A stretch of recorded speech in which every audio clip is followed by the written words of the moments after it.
pemirsa setia Doncast, berjumpa lagi bersama saya Desmana Chandra dan tentunya ada saya Don Bosco Slamun. Ya, Bang Don, hari ini memasuki hari kedua gencatan senjata yang disepakati oleh Setelah perang 12 hari. Setelah perang 12 hari disepakati kedua pihak dan sampai kita taping saat ini masih dipatuhi ya Bang Don. Meski banyak sekali pihak yang menilai sebenarnya gencatan senjata ini dinilai cukup rapuh begitu Bang Don. Dan banyak media tentunya yang sudah membahas terkait dengan konflik Israel-Iran, tapi memang dari Timur Tengah selalu ada perkembangan. Fokusnya ke gencatan senjata. Ke gencatan senjata. Yang kita undang adalah Guru Besar Hukum Internasional Universitas Indonesia. Yang melanglang buana ke berbagai televisi. Sampai hampir hilang suaranya, Profesor Hikmahanto Juwana. Terima kasih, Prof. Terima kasih, Mona, Bang Don. Terima kasih ya. diundang. Dan kurang rame kalau belum ada ini lawannya. Kita juga sudah mengundang melalui sambungan Zoom. Monique Richkers, jurnalis, aktivis. Kalau di tulisan saya ya, Mbak Monique pro Yahudi Israel. Mohon dikoreksi kalau salah. Mbak Monique, selamat jumpa. Terima kasih sudah mengundang saya. Ya, saya sejak 2016 membuat yayasan untuk mengedukasi orang Indonesia tentang Israel, Yahudi, dan Holocaust. Saya sendiri memang wartawan dulu. 18 tahun bekerja profesi sebagai wartawan. Oke, setelah 12 hari perang, mungkin ke Prof Hik dulu ya, Bang Don ya. Kalau Prof Hik membuat evaluasi, kan ini ceritakan ujungnya siapa menang, siapa kalah. Kira-kira gue yang mana, Prof Hik? Jadi gini, kalau saya lihat dan saya pantau di media massa, Iran merayakan kemenangannya. Israel juga mengatakan bahwa kita menang. Target-target yang sudah kita tetapkan tercapai. Bahkan pidato Benyamin Netanyahu adalah kemenangan bersejarah. Kemenangan bersejarah. Nah, tapi gini, kalau kita mau mengevaluasi siapa yang menang, siapa yang kalah, itu tidak sesimpel seperti itu. Kalau pemimpin dari kedua negara pastilah ya supaya membuat rakyatnya semangat bahwa secara muka dia terselamatkan, tidak ada yang disebut sebagai kalah. Tetapi kalau dari dunia militer, maka menang atau kalah itu dilihat dari apa yang menjadi tujuan. Misalnya gini, Israel yang menjadi tujuannya ketika menyerang Irak itu ada dua. Senjata pemusnah massal yang diduga dikembangkan oleh Iran. Pengayal uranium. Pengayal uranium dimusnahkan. Kedua, regime change. Karena dalam pidatonya Netanyahu, dia katakan bahwa saat ini sekarang waktunya bagi Anda rakyat Iran untuk membebaskan diri. Seolah-olah dari rezim yang selama ini menghukum dia. Dan silakan Anda pokoknya merubah, gitu kan? Dan ini disampaikan juga oleh Donald Trump bahwa Netanyahu kita nggak bicara soal regime change, ya. Nah, karena tadinya memang diinginkan seperti itu. Nah, pertanyaan bagi kita, kalau dua tujuan itu, katakanlah dua tujuan itu tercapai atau tidak? Ya, karena Israel dibantu oleh Amerika Serikat dengan adanya pengeboman 3 titik itu kan, di Fordo dan lain sebagainya itu sudah di situ. Nah, silahkan pemirsa yang menentukan, masyarakat dunia yang menentukan siapa yang menang, siapa yang kalah. Sementara kalau Iran dari sisi Iran menang itu kalau misalnya tidak ada katakanlah serangan terhadap kemampuan senjata nuklir ya. Artinya kalau memang ada, itu tidak terganggu. Pertanyaannya ada atau tidak? Karena dari pernyataan dari Menteri Luar Negeri Iran bahwa kami ini anggota Non-Proliferation Treaty, suatu perjanjian yang tidak membolehkan negara yang tidak mempunyai senjata nuklir untuk mendapatkan pengetahuan dan kemudian melakukan pengembangan terhadap senjata nuklir. Dan yang kedua, ada nggak regime change di Iran? Ya kan? Nah, jadi kalau misalnya seperti itu, saya tidak akan menentukan siapa yang menang, siapa yang kalah. Tetapi ini faktanya. Ini faktanya seperti ini. Silahkan pemirsa. Ini kan kayak ini, Bang Don. Seperti kayak di pengadilan, ada dua advokat yang beradu argumentasi. Hakim lah yang... Iya, dua-duanya pasti bilang, saya benar. Dia juga bilang benar. Nggak mungkin ada yang bilang, saya benar, dia yang salah kan gitu kan. Sementara data peperangan itu banyak hal yang tidak jelas untuk kita ya. Betul, betul. Tapi yang pasti adalah kita tahu dari fakta yang ada bahwa Trump mengatakan menurut source intelijen dia bahwa kemampuan senjata nuklir itu memang benar-benar udah hilang. Tapi masih diragukan. Ya. Karena ada media juga dari Amerika yang mengatakan nggak seperti itu. Iya. Jadi itu yang jadi permasalahan. Serangan bom itu tidak menghancurkan. Betul. Hanya sampai di pintunya saja. Kan gitu. Nah, dia bilang beberapa begitu. informasi kan. Ada juga yang mengatakan bahwa sebelum diserang sebenarnya sudah dipindahkan oleh Iran. Nah, ini kan artinya apa? Artinya kalau kita bicara ada tidaknya senjata nuklir, katakanlah kalau misalnya dianggap ada, Israel pasti masih tidak tenang. Iya kan? Karena tidak bisa menghilangkan sama sekali. Yang kedua, yang tidak bisa dihilangkan sama sekali itu adalah rezimnya. Iya. Karena apa? Kalau misalnya rezimnya itu sebelum tahun 79 kan Shah Pahlavi. Ya. Nah, sekarang anaknya sedang ada di pengasingan di Perancis. Dia kepengen kembali masuk. Nah, kalau misalnya rezim change terjadi, berarti kan Iran akan berteman baik dengan Israel dan Amerika Serikat. Tapi kalau tidak, kan masih jadi ancaman juga kan gitu. Silahkan dari fakta itu tentukan. Baik, kita tanyakan ke Mbak Monik. Apakah Mbak Monik sepakat jika sebenarnya agresi Israel ke Iran itu benar-benar seperti yang disampaikan Prof. Vik itu tadi? Pertama adalah menghancurkan fasilitas yang diduga dimiliki Iran, nuklir. Kedua, mengganti rezim. Apakah itu sebenarnya intensi dari Israel? Tentu saja tidak ya. Bukan agresi. Kalau kita lihat kronologi, kenapa akhirnya Israel menyerang pada 13 Juni 2025, ini bermula dari laporan Badan Energi Atom Internasional, IAEA, di Wina pusatnya. Mereka semua negara yang menggunakan nuklir, menggunakan uranium harus bisa diinspeksi oleh IAEA. Dan mereka menemukan pengembangan uranium yang melampaui kadar kesepakatan di tahun 2015. Waktu itu masa Presiden Amerika Obama. Bulan Mei, 17 Mei 2025, dilaporkan mereka Iran sudah sanggup memiliki uranium dengan berat 408 kilogram. Artinya? Yang diperkaya sampai 60% uraniumnya. Untuk membuat satu bom nuklir dibutuhkan 42 kilo. Itu 17 Mei. Lalu kelanjutannya pada 12 Juni 2025, Iran mengumumkan akan meningkatkan pengayaan. Iran mengumumkan akan mengembangkan yang ketiga, lokasi mereka, situs fasilitas nuklir mereka yang ketiga. Akhirnya Netanyahu memutuskan untuk melakukan serangan. Tujuan pertama tentu fasilitas nuklir Iran. Karena Iran selalu mengkampanyekan memusnahkan Israel. Death to America, death to Israel. Nah, karena itu diserang. Lalu yang diserang pertama kali adalah sistem pertahanan udara Iran. Karena berhasil diserang, maka Israel, armada udaranya, pesawat tempur Israel bisa bolak-balik 1.800 km setiap hari selama 12 hari. Melakukan serangan-serangan ke aset-aset militer Iran. Membunuh 30 komandan. Mbak Moni, pertanyaannya adalah apakah tujuan perang dari Israel itu sudah tercapai di hari pada 12 hari? Karena dua tujuan perang adalah menghancurkan fasilitas nuklir dan melemahkan aset militer Iran. Rudal Iran banyak.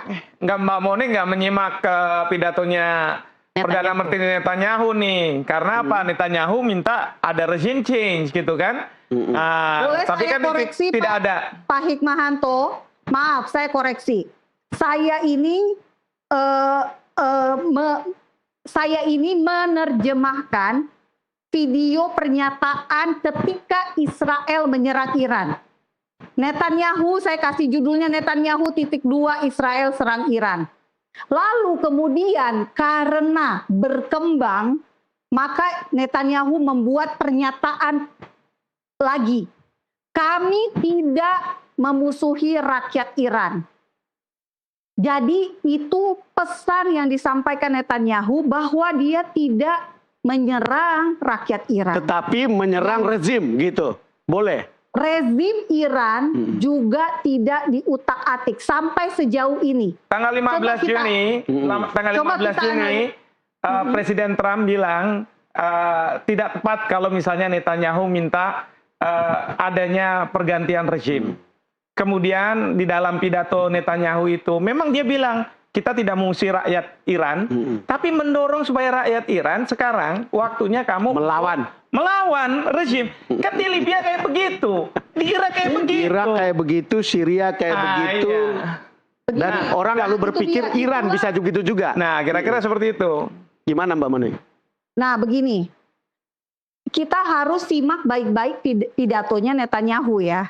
Karena Netanyahu ini adalah seorang yang selalu menyampaikan pesan, selalu tampil. Jadi ada rekam jejaknya. Jika saya mau katakan begini, jika Israel memang berniat membunuh Khamenei, pemimpin besar Iran saat ini, itu dengan mudah dilakukan. Kenapa? Contoh, pemimpin Hamas, Ismail Haniyeh terbunuh di ibu kota Iran, Teheran. Oke, saya nggak boleh tak? Silakan. Ya. Kita Google aja teks dari Perdana Menteri Netanyahu pada waktu melakukan serangan pertama.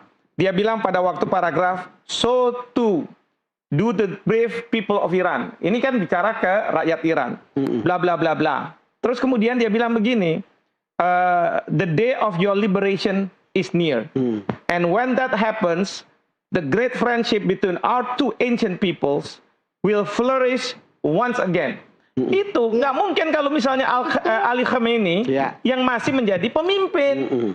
Ya jangan kemudian dibaca secara letterlek gitu, Mbak Monik. Iya, tapi tujuan perang Israel ada dua, Pak. Itu tadi saya katakan, operasi Am Kelevi, operasi Rising Lion, operasi Singa Bangkit, tujuannya bukan mengganti rezim. Yang terutama hanya dua tadi. Nah, kembali nih. Kalau memang Israel mau mengubah rezim, maka nggak usah operasi Am Kelevi dilakukan. Dari awal Khamenei bisa dibunuh. Oke. Saya kasih contoh Hamas. Ali Khamenei kalau dibunuh digantikan oleh rezim, katakanlah pemimpin yang ditunjuk oleh 3 orang oleh Ali Khamenei, tidak akan membuat hubungan Israel dengan Iran baik. Tapi kalau Reza Pahlavi yang ada di Prancis di pengasingan putranya itu, dia masuk, dia akan lebih baik karena pada sebelum tahun 79 Iran dengan Israel mempunyai hubungan diplomatik. Sekarang begini ya, Prof sama Mbak Monik. Biasanya dalam perang itu kan kalau saya baca ini, itu kan biasanya klaim-klaim menang itu kan seperti sesuatu yang biasa dan itu menjadi pesaing war untuk lawan ya, kira-kira gitu ya Mbak Monik. Ada kita nggak tahu persis data dari lapangan karena kemudian ada gambar yang belum tentu sampai di kita, kemudian ada gambar malah yang direproduksi oleh AI sehingga kita mendapatkan gambar yang tidak terlalu clean gitu ya, realitas lapangan yang sesungguhnya gitu. Makanya makanya kenapa kemudian kita bertanya yang menang itu siapa, yang kalah siapa gitu. Tapi dengan catatan gini. Oke, coba saya mau bilang begini. Kalau dari Mbak Monik tadi kan bilang, karena Mbak Mona bilang bagaimana agresi Israel kan gitu. Mbak Monik meluruskan, bukan agresi. Karena kalau dari sisi Israel pasti mengatakan saya nggak melakukan agresi. Yang saya lakukan adalah hak untuk membela diri saya. Right to self-defense berdasarkan pasal 51 Piagam PBB. Tetapi, ada tetapinya, saya melakukannya secara antisipatory. Sebelum senjata nuklir yang dikembangkan oleh Iran itu menyerang saya, itu dalam pidato, saya serang duluan. Itu ada dalam pidatonya Netanyahu. Secara hukum internasional, apakah itu tidak melanggar aturan? Kalau misalnya seperti itu, banyak orang yang bertanya karena belum ada serangan. Kecuali udah ada serangan, dia membalas, dia punya hak untuk membela diri. Tapi katakanlah oke, diperbolehkan dalam hukum internasional. Pertanyaannya adalah setelah serangan itu, setelah serangan Amerika, bagaimana dengan reaksi negara-negara? Ternyata Rusia, Cina mengatakan serangan yang dilakukan oleh Amerika dan Israel melanggar hukum internasional. Artinya apa? Ini bukan self defense, tapi agresi. Walaupun kalau misalnya kita pergi ke negara-negara NATO, mereka mengatakan bahwa serangan ini bukanlah serangan yang tanda kutip melanggar hukum internasional. Artinya apa? Sebelum ada yang kalah secara telak, maka interpretasi ini bisa macam-macam, gitu kan? Iya. Nah, tapi sekarang tinggal kalau saya dari sisi saya lihat apa yang menjadi tujuan dari mereka dan apakah tujuan itu tercapai atau tidak. Oke. Mungkin ada satu pertanyaan untuk Mbak Monik ya, Mona. Ya. Sebetulnya kalau kan Anda betul-betul intens ya berhubungan dengan Israel maupun fakta Israel gitu. Sekarang perasaan kebatinan publik di Israel, apakah mereka sudah merasa bahwa ini sebuah kemenangan atau masih menimbulkan kekhawatiran? Karena kalau kita lihat di sisi yang lain, Iran itu sudah berpesta gitu rakyatnya bahwa mereka merayakan kemenangan. Kira-kira seperti apa kalau di sana? Di Israel tidak ada yang bersukacita karena perang. Dan tidak ada juga yang bersukacita karena gencatan senjata ini berhenti. Justru mereka heran, menimbulkan tanda tanya besar. Kenapa tiba-tiba Trump minta gencatan senjata tanpa komitmen? Jadi ini adalah gencatan senjata tanpa komitmen. Gencatan senjata basa-basi. Sebab contoh, kalau gencatan senjata antara Amerika dengan Houthi diminta untuk tidak menembaki kapal-kapal Amerika ketika melewati Selat Laut Merah. Nah sekarang komitmennya Iran, apa yang diminta? Apa yang diberikan oleh Iran sehingga Israel tidak perlu menyerang Iran lagi? Ini no komitmen loh, Bang Don. Tapi Iran juga merasa agak kaget kan, sama kagetnya dengan Israel. Iran sebetulnya sudah memprovokasi ketika menyerang Amerika di basis militernya Amerika di Qatar, Doha. Iya, artinya sebetulnya ini kan sudah melebar, bukan antara Israel dengan Iran. Jadi maksud saya ini kan jadinya Israel dan Iran sudah kayak terputus nih, karena tiba-tiba dia nyerangnya ke Amerika. Nah kenapa nggak gencatan senjatanya antara Iran dan Amerika aja? Biarin aja Israel membereskan semua yang tersisa. Tadi dikatakan Pak Hikmahanto bilang Iran sudah sempat memindahkan uraniumnya. Berarti kan urusannya belum selesai dong. Masih ada uranium itu. Nah, berarti nggak berhasil dong Israelnya ya kan? Nah, yang menarik lagi nih Bang Don. Ini nih bisa jadi apa ya? Menurut saya ini paling menarik dan di Indonesia belum ada nih beritanya. Tadinya saya mau keep nih, saya mau bikin. Apa itu? Terima kasih, coba di-spill Mbak Monik. Nah, saya spill ya. Jadi, pertanyaannya sekarang, di mana uranium yang diklaim oleh Iran dan orang-orang yang pro Iran ini masih ada? Di mana disimpan 408 kilogram uranium yang sudah diperkaya 60%. Baik. Itu nanti kita tanyakan ya, tapi tidak pada porsinya karena Prof. Hikmah ini guru besar hukum internasional. Mbak Monik, kita akan bahas bagaimana gencatan senjata ini akan berakhir seperti apa. Apakah ini hanya ulur-ulur waktu untuk menyusun strategi berikutnya? Apakah ini benar-benar the end of the war? Ataukah deeskalasi ini akan berlanjut dengan tidak ada batas waktu yang bisa ditentukan? Kita akan bahas di segmen berikutnya. Tetaplah bersama kami di Doncast.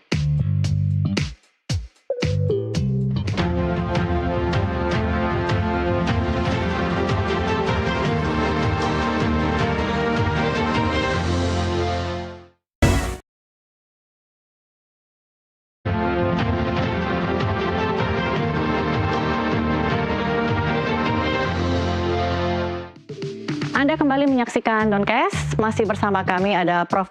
Prof, tadi disampaikan terakhir oleh Mbak Monik kalau misalnya gencatan senjata ini benar-benar sifatnya kritis ya, karena kok tidak ada syaratnya, tidak ada komitmennya, tidak ada TNC-nya gitu. Itulah kurang-kurang lebihnya.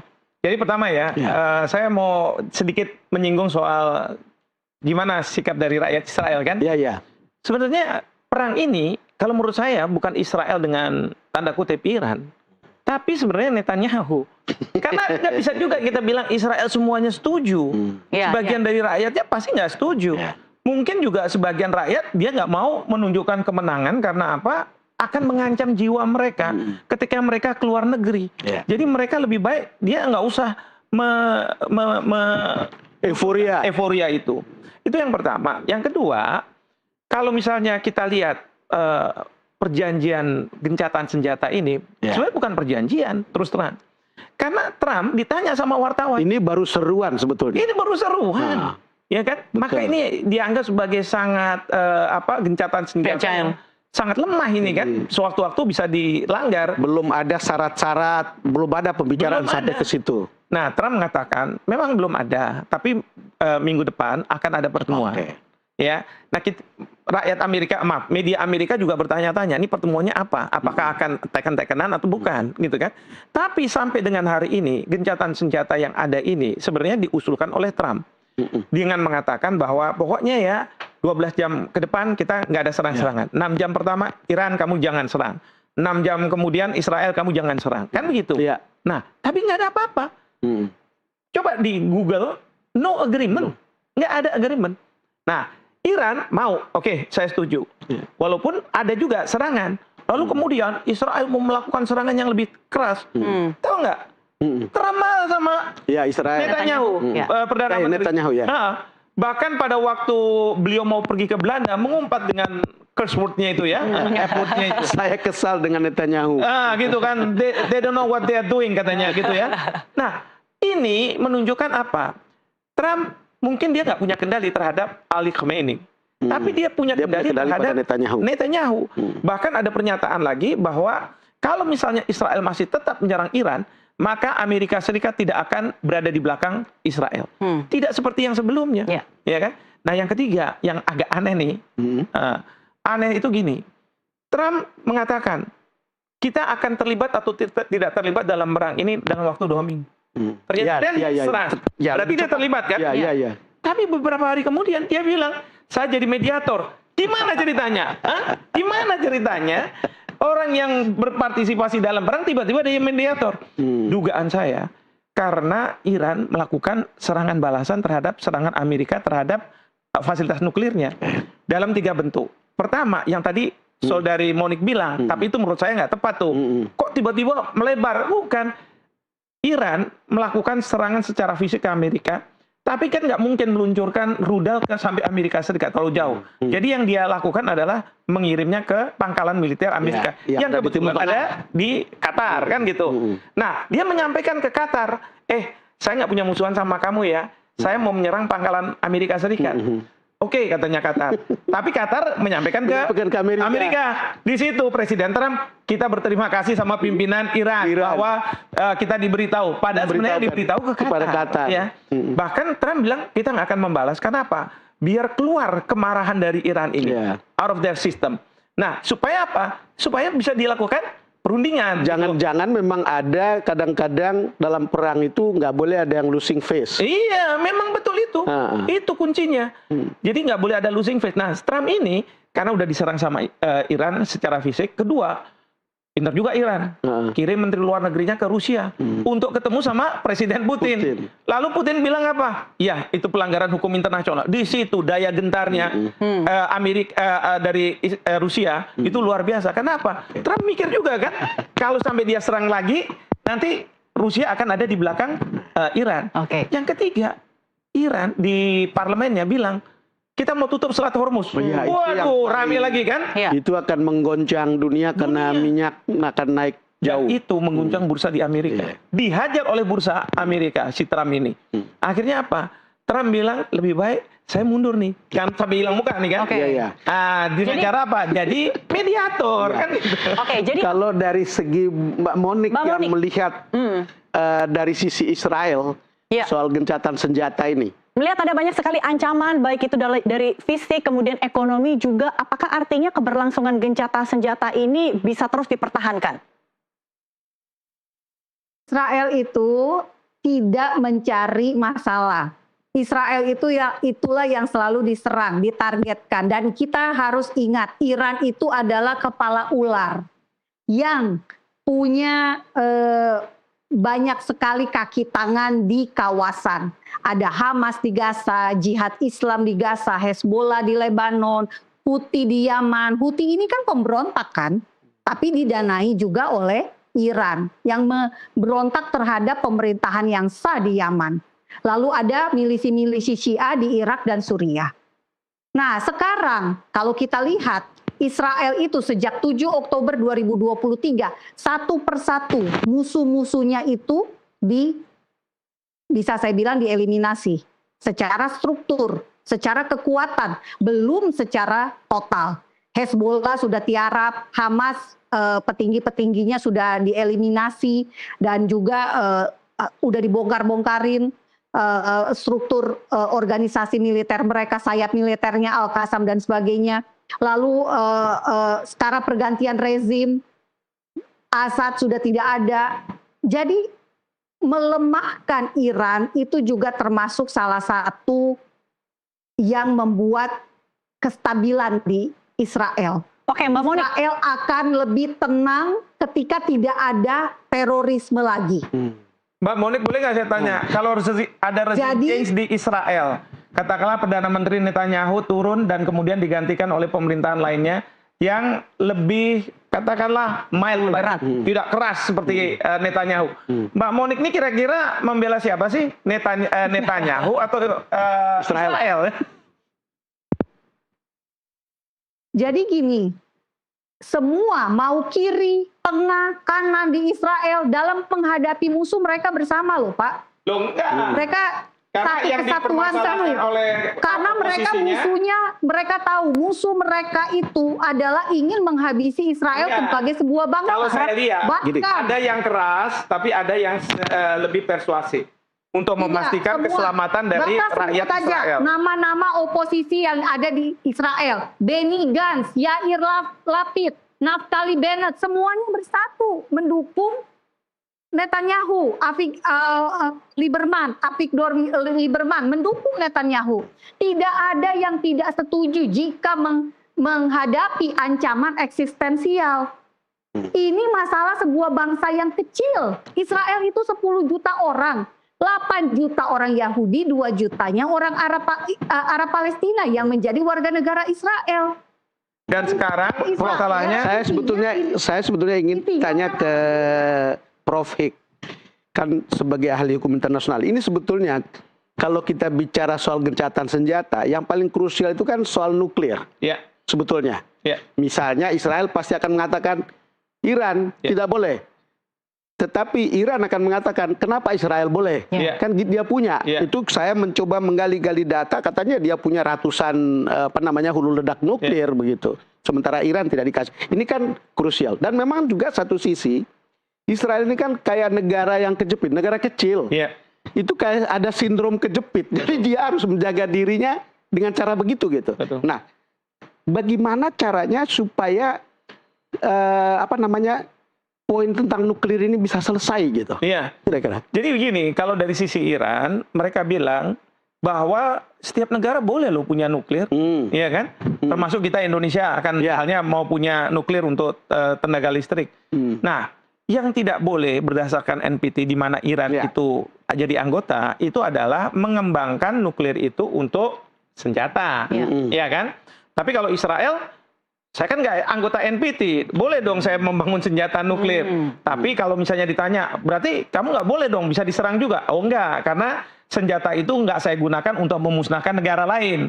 Tapi kalau Iran, kalau dia diduga punya senjata itu untuk memusnahkan Israel. Propaganda nggak ada lagi kan begitu. Jadi hilang dari peta. Hilang dari peta itu yang jadi ketakutan dari Israel. Kira-kira seperti itu. Nah, jadi Iran memang punya tenaga nuklir dan dia sudah membuka diri dengan IAEA, dan ini perjanjian yang sudah disepakati dengan pemerintahan Obama. Sudah disepakat IAEA boleh masuk dan lain sebagainya. Secara sampai sebelum kemarin Israel menyerang, Iran mengatakan silakan dilihat aja, dicek, diinspeksi.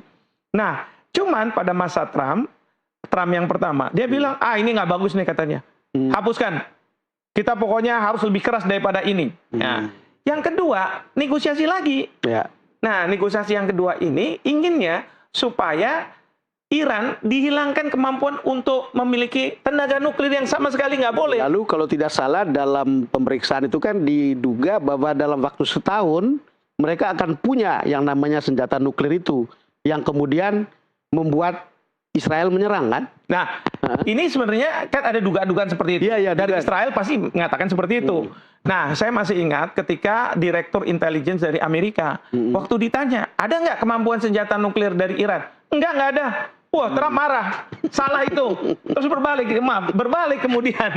Mungkin karena sebelumnya IAEA, Badan Mbak Monik ya, Atom itu juga pernah menyatakan jika Iran itu memang sudah melakukan pengayaan uraniumnya sampai ke level yang hampir mendekati 90%. Artinya ada ancaman di sana.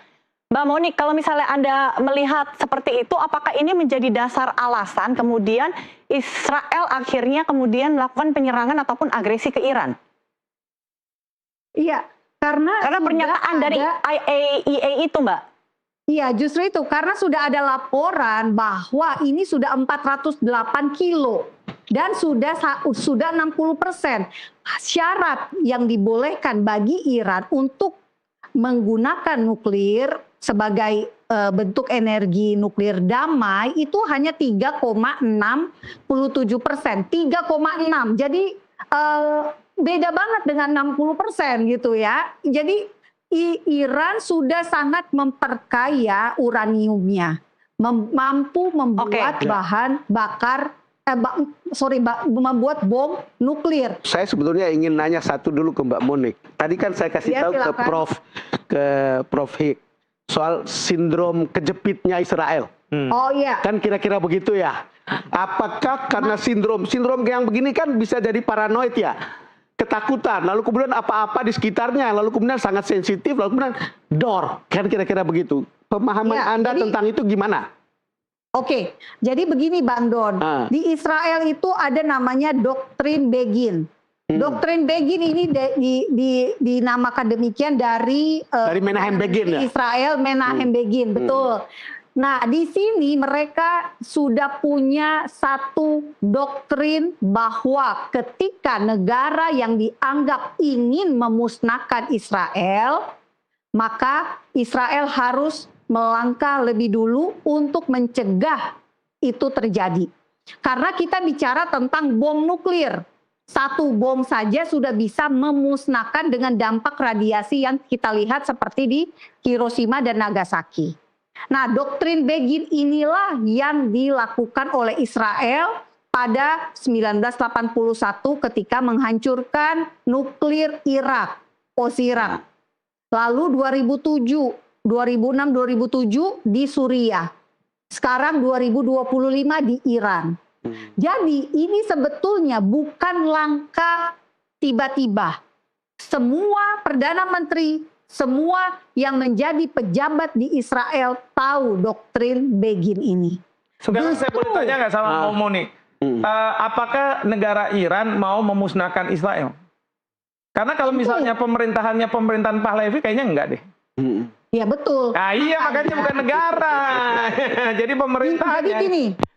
Jadi gini, saat ini yang membuat nuklir itu berbahaya karena berada di tangan orang yang ingin memusnahkan Israel dengan slogan-slogan matilah Israel, matilah Amerika. Bayangin kemarin Selasa ketika parlemen Iran memutuskan keluar dari Badan Energi Nuklir Internasional, Badan Atom Internasional, yang disoraki apa oleh anggota-anggota parlemen Iran? Matilah Israel. Jadi ini Israel hanya duduk manis doang, nungguin. Tapi yang menyerang duluan Mbak Monik adalah Israel. Yang melakukan serangan pada tanggal 13 Juni 2025 itu adalah Israel, Mbak Monik. Kemudian Iran hanya membalas. Iya, sebelumnya Mbak jangan lupa, 2024 Iran 2 kali menyerang Israel, April dan Oktober. Jadi apa yang dilakukan di 2025 itu bukan serangan pertama. Itu serangan yang 2 kali sudah didahulukan oleh Iran. Tapi waktu itu kan Israel menyerang konsul Iran di Irak. Terus kemudian ada balasan dari Irak. Terus kemudian ada lagi. Saya koreksi. Israel menyerang konsul Iran yang ada di Irak. Bukan, itu di Damaskus, saya koreksi. Ya, Damaskus kan Irak. Suriah. Nah itu. Jadi Israel menyerang, bukan menyerang satu konsulat. Ada fotonya yang disebarluaskan itu mungkin yang hoax.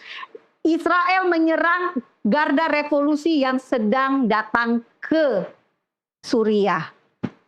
Nah, selalu kan kita kalau bicara tentang ini selalu mencari ayam atau penyebabnya ini apa? Siapa tadi kan dimulai itu seolah tadi ayamnya nggak ada, tiba-tiba telur ada, Mbak Muni. Kembali lagi, saya ingin menanyakan lagi soal konsep atau bargain dalam gencatan senjata ini, Prof. Tadi kan kita bicara nuklirnya, tapi kemudian kan ada hal-hal lain itu yang mungkin ini dalam perjanjian gencatan senjata secara internasional itu yang diakui atau yang lazim begitu seperti apa sebetulnya? Ya, sebenarnya kalau yang lazim itu ada negara ketiga lalu kemudian mempertemukan wakil dari 2 negara yang berseteru, lalu kemudian sebentar Prof, negara ketiga tidak bisa negara yang terlibat juga dalam kekacauan itu. Jadi Amerika yang menjadi mediator sekaligus orang yang menyerang gitu. Nggak bisa sebenarnya. Iya kan, harusnya negara ketiga yang tidak punya keterlibatan terhadap sengketa. Lalu memediasi, lalu kemudian mereka mengatakan oke, kita punya agreement, perjanjian terkait dengan gencatan senjata ini. Nanti ada syarat dan kondisinya. Lalu biasanya gencatan senjata ini harus diawasi. Nah, siapa yang mengawasi itu?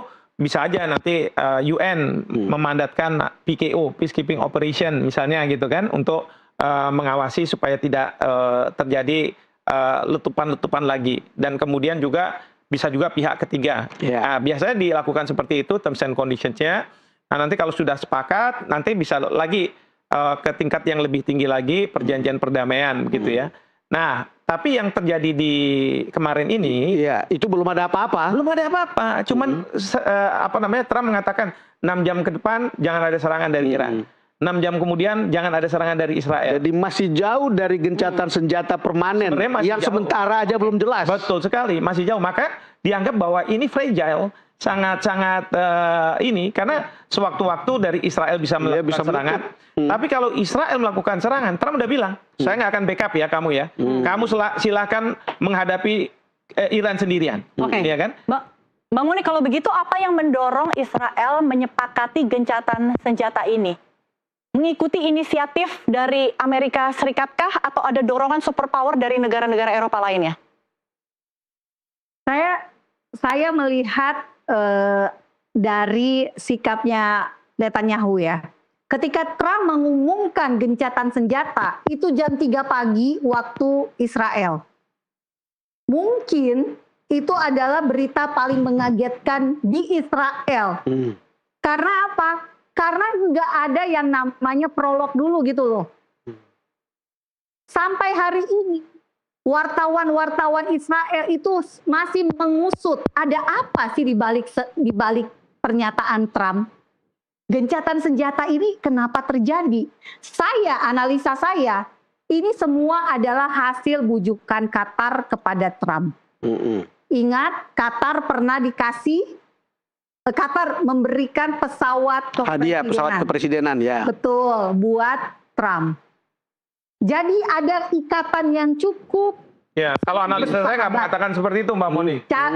Analisa saya, kalau kita lihat cara bekerjanya Trump, dia itu bisa secara pihak gini, memaksa negara-negara lain. Pokoknya kamu ikuti atau kamu menghadapi konsekuensi. Karena Trump bilang begini ke Israel, kamu gencatan senjata, kalau tidak, kamu hadapi sendiri. membuat yang namanya Netanyahu hegemoni AS ya. iya mundur. Sama kan waktu Trump bilang semua negara-negara saya kenakan tarif yang perang tinggi, dagang. perang dagang. Kemudian Semua beberapa kan, waktu takut semua kan termasuk kita. Sampai mohon maaf ya, kita harus minta-minta negosiasi. Tapi apa yang terjadi terhadap Cina? Dilawan. Iya. Sekarang pertanyaan kita, Netanyahu berani nggak melawan apa yang dikendaki oleh Trump? Kalau dia berani, berarti dia ingin memperpanjang perang kan? Oke, Mbak Monik silakan dilanjutkan. Tadi belum selesai. Mungkin dipercepat sedikit, Mbak.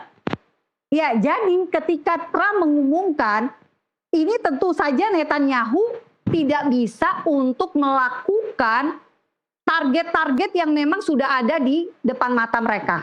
IDF sudah Jadi pelatuk itu sebetulnya sudah mau tinggal dipencet. Jadi terputus, serangannya terputus. Belum selesai gitu loh. Dari visi 12, dari target operasi 12 hari ini, mungkin yang mereka targetkan bisa saja 15 hari, let's say seperti itu. Artinya, apa yang dilakukan oleh Trump itu betul-betul menurut saya adalah hasil negosiasi antara Iran ke Qatar, baru Qatar ke Trump. Iran sudah meminta bantuan Rusia, jangan lupa, mereka sudah kepepet. Sampai hari ini, Ali Khamenei tidak tampak batang hidungnya. Jadi sekarang situasi di Iran, Mbak Monik, ini ilmunya Pak Don. Satu fakta bagaimana ditafsirkan dalam ilmu komunikasi kan. Jadi kalau misalnya saya bilang Iran ke Rusia dalam rangka bukan untuk kepepet terus dia minta bantuan, bukan. Justru dia ingin memberikan signal kepada Amerika Serikat bahwa Rusia itu akan berada di belakang saya. Tapi kalau Mbak Monik kan bilang kepepet gitu kan. Oke, baik. Oke. Mbak Monik, kita akan lanjutkan di segmen berikutnya. Karena selama sepanjang gencatan senjata ini berlangsung baru 2 hari, Israel juga sudah melakukan provokasi ke jalur Gaza. Itu akan kita bahas di segmen berikutnya. Tetaplah bersama kami di Doncast.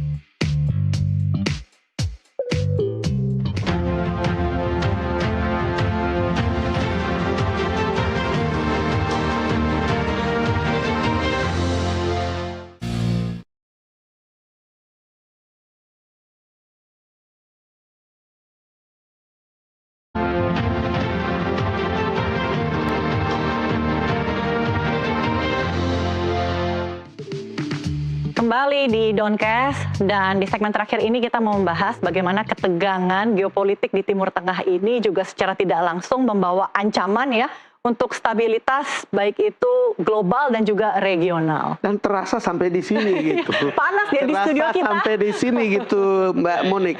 Jadi kalau kita lihat, ini kan kalau media sosial itu mewakili perasaan publik, itu kelihatannya kita itu involved banget dengan perang ini. Kalau lihat ini, Prof, apa pandangan Taufik gini kepada publik kita? Pertama ya, memang rame memang di Timur Tengah, tapi juga jangan sampai rame itu udah diterjemahkan dengan kekerasan di Indonesia. Kita boleh rame seperti sekarang ini.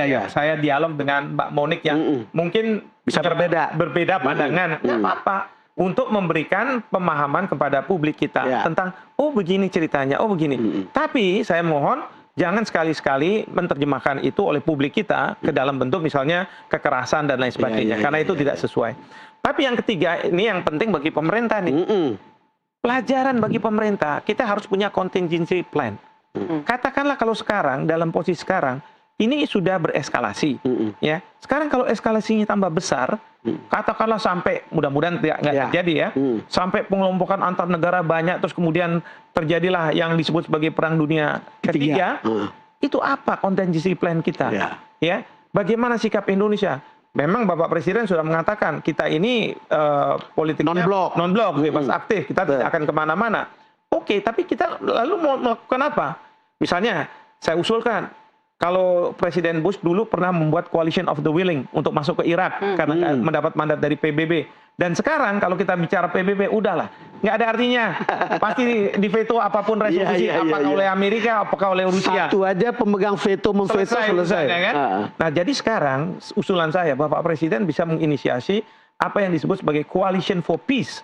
Jadi, Coalition for Peace. Ya, mengumpulkan negara-negara yang pro terhadap perdamaian untuk kita kumpul, kita rembuk, apa yang harus kita lakukan. Ini gagasan menarik. Kita akan teruskan gagasan itu. Tapi saya tanya dulu ke Mbak Monik. Jangan lupa, nanti Prof jelaskan lagi setelah ini.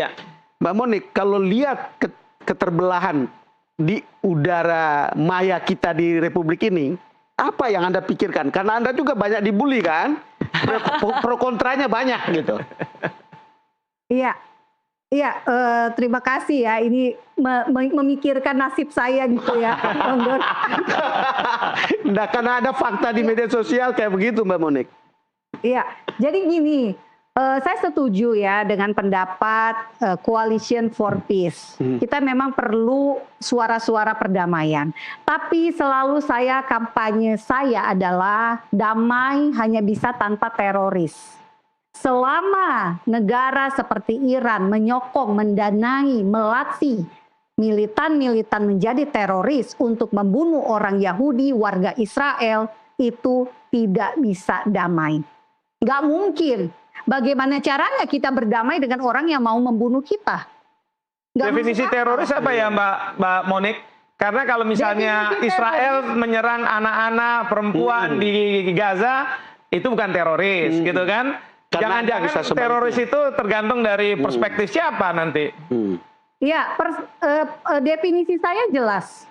Teroris adalah orang yang melakukan kekerasan untuk mencapai tujuan politik kelompoknya saja. Nah sekarang kalau Israel, pemerintahan Netanyahu masuk ke Gaza untuk menghilangkan rakyat di Gaza, terutama Hamas, lalu kemudian menguasai Gaza seperti dia menguasai di tepi barat, apakah yang dilakukan itu tidak teroris? Pak Profesor Hikmahanto yang terhormat, apakah Bapak menilai serangan Hamas, Islam Jihad, dan kelompok-kelompok teroris serta warga sipil Gaza ke Israel 7 Oktober 2023. Saya tidak bisa benarkan. Saya tidak bisa benarkan, tetapi apa yang dilakukan oleh Israel sebagai balasan itu sudah di luar proporsional. Dan itu tidak hanya Hikmahanto yang mengatakan, tetapi rakyat di Amerika, rakyat di Inggris, rakyat di mana-mana negara, kadang mereka berbeda pendapat dengan pemerintahnya, yang pemerintah mengatakan bahwa itu belum sampai genosida. Tapi itu sudah sampai, bahkan oleh Afrika Selatan diajukan dalam Mahkamah Internasional untuk dilihat oleh Mahkamah Internasional. Afrika Selatan sendiri menggenosida. Afrika Selatan sendiri ada masalah loh di dalam negerinya. Antara orang Melayu dan kampus Kristen. Nah, tapi saya nggak masuk ke situ. Saya ingin kembali ke Profesor. 7 Oktober Pak Profesor Hikmahanto tidak membenarkan. Tetapi Bapak juga tidak bisa berdiri untuk para korban. Yakni ada Sandra yang sampai hari ini 50 orang Sandra, 26 hidup, 24 mati, itu masih ada di Gaza. Iya, sama aja sekarang 50.000 orang. Jangan dipotong, tolong. Kalau Bapak mau itu perang di Gaza, Bapak mau berhenti, maka tolong Indonesia sampaikan kepada Hamas, keluarkan Sandra, pulangkan Sandra, sayangi warga Gaza, supaya tidak jadi korban tameng manusia bagi Hamas. Kita kembali lagi kepada soal tadi itu. Menurut saya menarik ketika Prof. berbicara tentang mensponsori atau mengambil inisiasi untuk perdamaian, kelompok membentuk koalisi perdamaian itu gitu. Tadi kan dibilang ya presiden harus ke situ, harus memikirkan itu gitu. Tadi Mbak Monik juga setuju dengan itu gitu. Tapi kira-kira apa yang harus dilakukan oleh Presiden untuk membuat itu menjadi kenyataan? Iya, menurut saya ya, inisiasi kemarin Presiden Prancis dengan Arab Saudi untuk mengadakan pertemuan membahas tentang Gaza, itu perlu ditindaklanjuti. Tetapi sekarang lebih luas lagi skupnya, ruang lingkup pembahasannya itu tentang perdamaian di Timur Tengah. Ya, pertama adalah bagaimana negara-negara yang pro terhadap perdamaian ini minta supaya negara-negara untuk menahan diri menggunakan kekerasan. Apakah itu dari pihak Iran, dari pihak Israel, maupun dari pihak Amerika Serikat. Ya, kita lebih netral. Satu. Dan yang kedua, yang kita ingin kedepankan adalah tolong isu kemanusiaan harus dikedepankan. Ya kan? Jangan sampai isu kemanusiaan itu kita lupakan. Bahwa di Gaza ini masih banyak orang yang perlu dikasih makan. Jangan sampai mereka dibuat lapar, misalnya seperti itu. Ini sudah kita harus kedepankan. Dan kemudian jangan sampai kita menuding, oh ini salah sana jalan. Yang kemudian tidak akan menyelesaikan permasalahan. Itu kedua. Yang ketiga, kita harus melakukan apa yang disebut sebagai eternal peace, ya. Ini bagaimana eternal peace-nya ini, ya kan? Two-state solution adalah salah satu upaya untuk supaya terjadinya eternal peace-nya ini. Karena gini, kemarin pada waktu Gaza diserang oleh Israel secara berlebihan, pertanyaannya adalah apakah PBB bisa berbicara? Tidak. Ya kan? Siapa yang berbicara? Orang sekarang melihat bahwa figur Iran inilah yang bisa dengan suara lantang mengatakan hentikan, ya, hentikan, atau saya akan lawan. Nah, akhirnya mereka kan bisa menghentikan. Tapi kalau misalnya Iran bilang hentikan, saya akan lawan, dan kemudian banyak negara-negara yang akan ikut, nah itu kan membahayakan dunia kan. Nah, oleh karena itu kita akan bilang two-state solution itu adalah yang terbaik, dan kemudian tidak boleh ada lagi serang menyerang.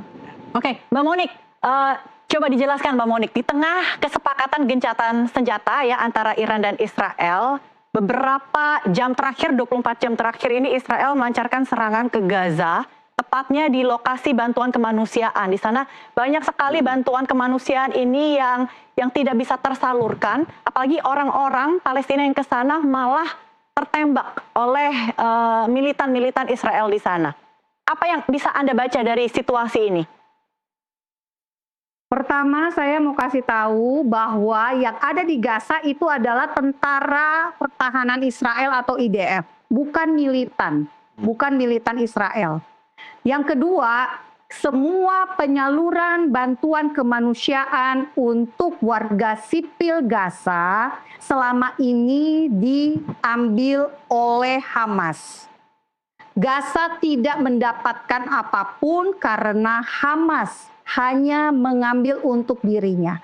Karena itulah akhirnya Trump dan Israel bersepakat untuk satu badan khusus dari Amerika yang mengelola penyaluran bantuan. Jadi bukan ditangani lagi oleh Israel. Israel hanya berfungsi untuk menjaga proses masuknya barang, tapi penyaluran ke warga Gaza itu ditangani oleh lembaga foundation, yayasan dari Amerika. Dan ini yayasan Kristen. Nah, kalau ada terjadi penembakan di sekitar bantuan, tentu itu bukan keinginan Israel dan juga bukan dilakukan oleh orang-orang yayasan. Tujuan mereka membantu, memberi makan rakyat Gaza. Yang tidak mau itu sukses, program ini sukses adalah Hamas. Hamaslah yang menjadi problem di Gaza, dan Hamas didanai oleh Iran. Oke, Prof, saya ingin lebih maju lagi, Prof. Kan ini kan satunya menuduh ini teroris, yang satu lagi menuduh ini juga teroris. Kan kira-kira begitu ya? Jadi kalau lihat begitu, lalu kemudian tadi kan kita mau membuat semacam koalisi untuk perdamaian, di mana Indonesia bisa mengambil peran. Betul.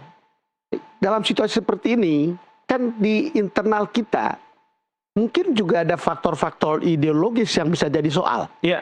Bagaimana, Prof, lihat? Ya, pastilah. Kalau misalnya di dalam negeri ideologi akan memainkan peran gitu ya. Tetapi kan kita tahu bahwa yang namanya pemerintah Indonesia diwakili oleh Bapak Presiden. Iya. Jadi Bapak Presiden harus mengambil langkah bahwa di dalam negeri ada permasalahan, itu diselesaikan oleh menteri-menteri, memberikan pemahaman sehingga kita bisa mengerti kenapa Bapak Presiden mengambil tindakan seperti itu. Nah, kedua, Bapak Presiden nggak mungkin kita sendiri Indonesia. Nah, maka tadi saya kaitkan dengan rencana pertemuan yang sekarang ini ditunda sampai waktu yang tidak ditentukan antara Prancis dengan Arab Saudi. Yang mengundang beberapa negara. Mungkin ini bisa diinisiasi lagi, dihidupkan lagi untuk udah ayo kita bertemu segera. Kalau perlu ketemu lewat Zoom juga nggak apa-apa. Kita bisa aktif ya. Kita bisa aktif. Yang penting adalah kita itu sesuai dengan pembukaan Undang-Undang Dasar bahwa kita ikut dalam ketertiban dunia. Ini dunia ini dalam posisi seperti sekarang, dan kita punya Bapak Presiden yang sangat luar biasa loh. Beliau bisa telepon ke Presiden Korea Selatan, dapat telepon dari Presiden Trump. Walaupun waktu itu dapat telepon dari Trump, mungkin Trump bilang, ya Indonesia kamu jangan macam-macam ya, ini besok Israel mau nyerang nih kan gitu kan. Tapi memang harus diakui kalau lihat peran global atau peran regionalnya Pak Prabowo, boleh kita harus apresiasi bahwa itu punya kekuatan sendiri gitu ya, dengan pemimpin-pemimpin dunia, dan kalau ketemu juga mereka berangkulan dan sebagainya. Jadi menurut saya harus dikapitalisir posisi Bapak Presiden ini. Oke, mungkin saya juga ingin bertanya ke Bang Don nih jadinya. Karena sebelumnya ini kan lagi soal pertemuan Pak Presiden dengan leader-leader negara lainnya. Nah, kebetulan akhir-akhir ini ada pertemuan Pak Presiden Prabowo dengan Putin nih Bang Don. Itu ada sinyal nggak sih Bang Don? Saya nggak tahu isi pertemuannya, kan sudah dijelaskan ya. Tetapi saya bertemu Pak Prabowo ketika di Hambalang. Pembicaraan soal geopolitik dan geostrategi dari pertemuan 6 jam itu memakan 1 jam lebih. Itu menggambarkan penguasaan seorang Prabowo terhadap isu-isu strategis regional, global, dan geopolitik.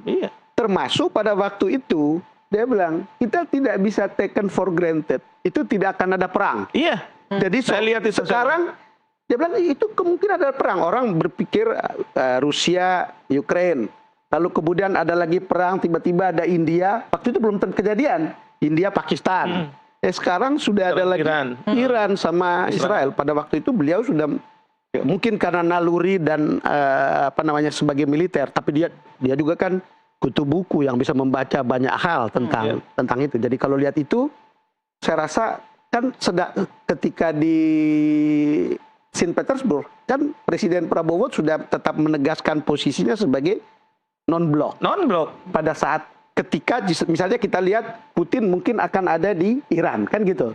Hal-hal keberanian seperti itu boleh dilihat sebagai sesuatu. Dan satu lagi, jadi kalau selama ini pemerintah kita selalu mengatakan two state solution, ya kan? Betul. Tapi Pak Prabowo sama two state solution, tapi berani mengatakan begini, kita akan akui Israel sebagai punya hubungan diplomatik, tapi ada catatan kalau Palestina juga diakui oleh Israel. Selama ini banyak pemerintah di pemerintahan kita tidak berani secara eksplisit mengatakan seperti itu. Ya, artinya apa? Ada keberanian dari Bapak Presiden. Itu memang ada yang berubah di kita ini. Sama seperti berubah ketika kita melihat orang seperti Mbak Monik. Jadi semacam, hal itu tidak akan pernah terjadi kira-kira 5 tahun lalu, 10 tahun lalu. Itu tidak ada. Bahkan kemudian kita pun begitu ada kesebelasan Israel main di sini, nggak boleh kan? Nggak boleh. Kira-kira gitu kan itu. Walaupun saya katakan nggak apa-apa.